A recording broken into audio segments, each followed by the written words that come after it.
Est-ce que vous vous considérez comme féministe? Je ne connais pas une organisation noire qui a eu lieu et où il n'y a pas eu de misogynie. Et ils ont décidé, du coup, sans nous consulter, nous a clairement demandé de nous taire. On peut aussi aborder le pattern de l'homophobie. Souvent, les personnes qu'on retrouve en train de discriminer les femmes sont aussi celles qui discriminent les personnes de la communauté queer. Il y a tout un travail, c'est pas juste dire oui, on est avec vous, les filles, c'est bien, oui, on est dans la rue. Il y a tout un travail à faire. On nous a appris à nous désaimer. Le documentaire qu'on souhaite vous projeter ce soir, c'est un documentaire qui a été réalisé et qui a été diffusé pour la première fois en 2018, qui vient aborder cette fois-ci, on quitte un peu la Caraïbe, on va s'intéresser plutôt au mouvement Black Panthers australien. Pour rappel, le Black Panther Party, c'est ce parti de 1966 créé aux États-Unis, principalement dans le courant du mouvement des droits civiques aux États-Unis, qui était un mouvement révolutionnaire dont l'objectif était surtout la lutte contre les inégalités raciales aux États-Unis, avec l'usage de la force, qui a également fait des petits jusqu'en Australie, et dont l'intérêt était davantage tourné vers les populations aborigènes. Là, en l'occurrence, Marianne Cummins a été une militante activiste au sein du Black Panther Party australien.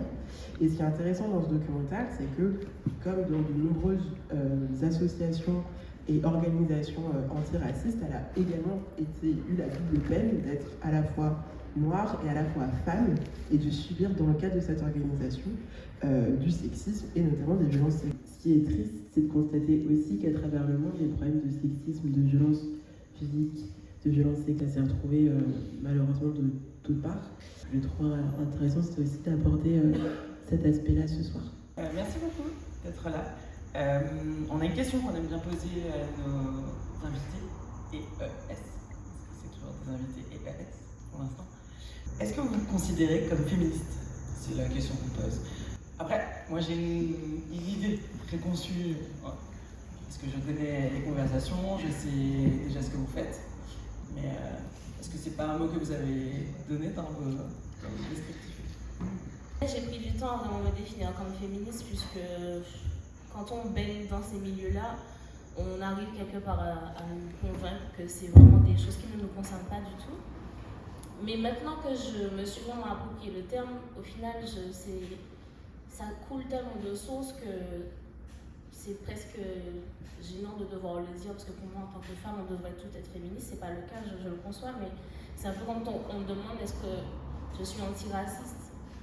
Je suis une personne noire, donc évidemment, je connais pas beaucoup de personnes noires qui sont pas antiracistes en fait. Donc oui, aujourd'hui, j'assume pleinement, même si je trouve que ça coule de source en fait. Et quand vous percevez justement la place des femmes dans les mouvements décoloniaux, comme celui auquel vous avez pu participer? Je me reconnais beaucoup dans l'histoire de cette femme qu'on vient de voir, puisqu'il y a vraiment cette idée, au départ, même s'il y a des choses qui nous dérangent, malheureusement, le réflexe qu'on a, c'est de les passer sous silence. En tout cas, quand ça s'est fait il y a 5 ans, il y avait eu des petits indicateurs qui nous montraient que ça n'allait pas pouvoir marcher. Mais on se disait qu'au nom de la lutte, il fallait rester unis, il faut être ensemble. Mais peu importe au final on ressent personnellement, nous en tant que femmes, on fait passer la lutte avant parce que on a quelque part un objectif à atteindre en fait. Et on veut rester soudés, on ne veut pas que nos points faibles soient utilisés contre nous. Donc on a tendance à se censurer au nom de la lutte. Et on se rend compte au final que ça c'est très dangereux puisque c'est inévitable, je pense. Et ce qui est très triste, c'est que quand on s'informe sur les mouvements noirs dans le monde entier, on a pris l'exemple du Black Panthers, mais je ne connais pas une organisation noire qui a eu lieu et où il n'y a pas eu de misogynie, où il n'y a pas eu la question de l'homophobie. En fait, c'est redondant dans toutes les organisations qui sont créées, que ce soit ici, dans la Caraïbe, aux États-Unis, en France, en Afrique. Dans toutes les organisations noires, c'est le même problème qui revient à chaque fois. Et ce qui est triste, c'est que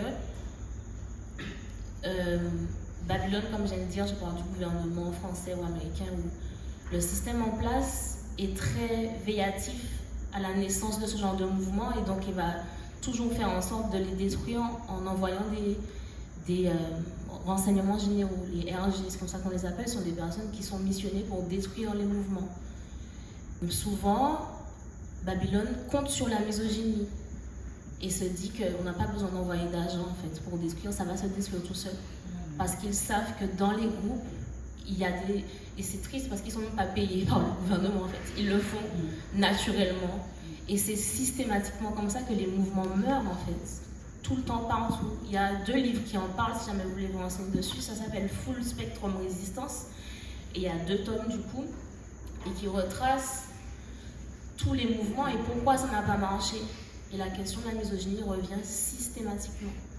Donc c'est quelque chose que nous, on a vécu de plein fouet. Comme je disais au début, on a un peu passé sous silence parce qu'on voulait rester unis, mais au final, ça nous a pété à la gueule, excusez-moi l'expression, mais c'est littéralement ça, puisque là où les choses ont vraiment éclaté, c'est qu'il y avait un groupe d'hommes du coup qui étaient accusés de certaines choses et il y avait une défense active de certains avocats et tout. Et ils ont décidé, du coup, sans nous consulter, nous les femmes qui étions quand même au devant de ce mouvement et qui portions avec nos voix, avec nos réseaux sociaux, avec tous les moyens qu'on avait en fait. Et donc ils ont décidé d'évincer un avocat et de le remplacer avec Alex Ursulet.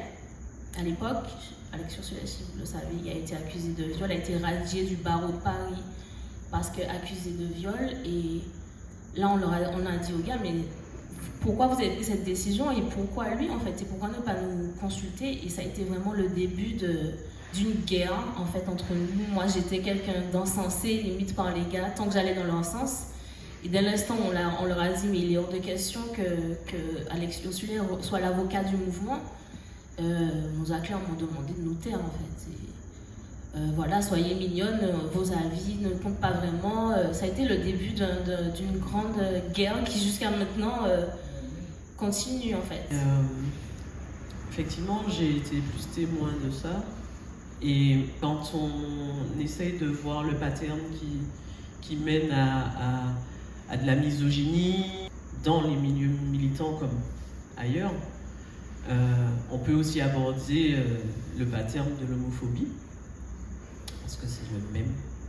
Souvent, les personnes qu'on retrouve en train de discriminer les femmes sont aussi celles qui discriminent les personnes de la communauté queer.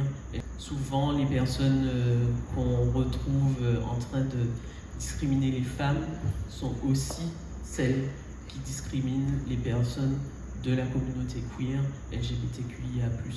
Et dans ces luttes, justement, quand on se dit qu'on veut garder une sorte d'union, comme disait Jay tout à l'heure, qu'on veut se taire pour pouvoir maintenir justement cette solidarité entre nous, parce qu'on a besoin de nombre dans ces luttes-là, on a besoin d'avancer tous ensemble.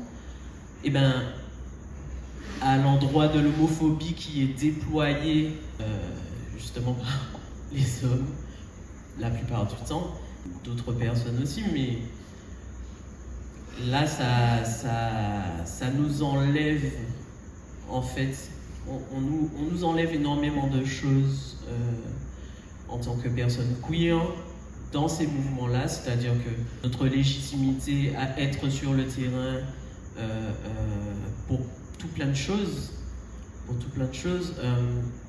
et aussi on nous enlève la spiritualité, on nous enlève le côté militant, parce que on veut nous invisibiliser, parce qu'il y a une sorte de pureté comme ça. Oui, et ça a été le début des problèmes, puisque en fait il y a eu plusieurs réactions. Je dirais qu'il y en a qui sont catégoriques sur le fait qu'ils ne veulent pas entendre parler de ça, du féminisme et des questions d'homophobie. Il y en a qui vont dire oui, mais qui du coup, c'est pas, pour moi je trouve qu'il y a un travail d'introspection à faire et les gars ne font pas ce travail-là. Il y a tout un ensemble de choses qu'on a essayé de mettre en place. On leur a dit qu'il faut qu'ils... Alors on a la chance d'avoir quelques frères quand même plutôt éveillés sur ces questions et qui ont tenté de faire des cercles d'hommes. Ça n'a pas vraiment marché en fait. Puisqu'il y a tout un travail, c'est pas juste dire oui, on est avec vous, les filles, c'est bien, oui, on est derrière vous. Il y a tout un travail à faire et ce travail-là n'est jamais enclenché. Du coup, ça n'a rien donné. Hein. Je pense que malgré tous nos efforts, on a essayé de faire comme on a pu à notre niveau, c'est-à-dire qu'en tant que femme, du coup, pour le coup, 5 ans après, on continue à se rencontrer, à s'organiser, à faire ce qu'on appelle nos CCNIT parce qu'on sait à quel point c'est nécessaire. Beaucoup d'hommes, pour eux, déjà, ils n'avaient rien à se reprocher et pour même ceux qui voulaient bien nous entendre ne font pas le travail derrière en fait. C'est surtout quelque chose de façade où on va se dire déconstruit, mais ils ne prennent pas le temps de faire le travail qui va avec le fait de vouloir se construire. Donc non, ça n'a rien donné. Et puis surtout que comme j'ai beaucoup parlé des anciens, les anciens, je pense qu'on peut rien pour eux. Non, il n'y a rien à faire. Ça ne sert à rien de dépenser son énergie. Je pense qu'il faut accepter qu'il y a une génération qui va s'en aller à un moment donné. Certaines personnes, elles sont rares, mais il y a quand même quelques hommes qui font le taf, mais eux-mêmes, ils peuvent, parfois quand tu parles avec eux, ils sont désespérés parce que c'est un travail tellement immense et je sais pas. Honnêtement, je ne sais pas où vont les hommes. En tout cas, nous, à notre niveau, on essaye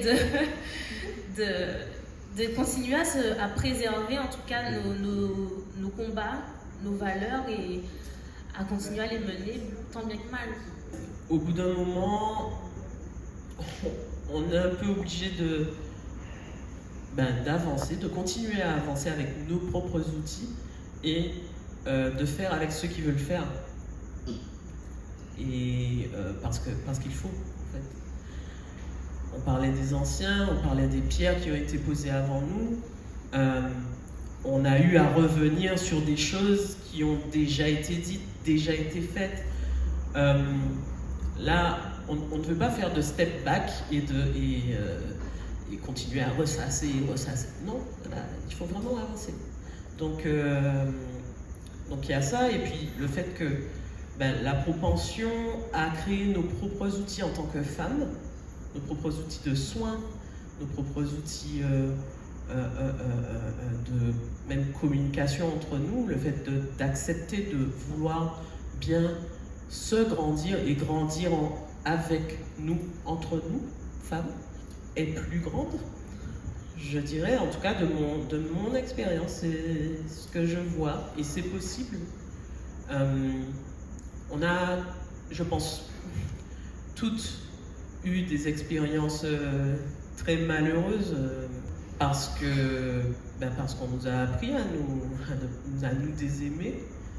On nous a appris à être l'une en compétition avec l'autre et à vouloir briller que par l'œil de l'homme, que par l'œil de, voilà, pour plaire, voilà. Il y a foncièrement des outils qui, moi, m'ont réconcilié avec la petite fille qui voyait justement ces patterns-là et qui n'osait pas lianer trop avec les copines et qui préférait rester un petit peu avec les garçons dans la cour de récré parce que c'était un petit peu plus facile. Parce que les garçons, ils se fâchent, ils se défâchent. Et puis voilà, nous, les petites filles, on nous apprend à toujours garder le petit cancan, voilà.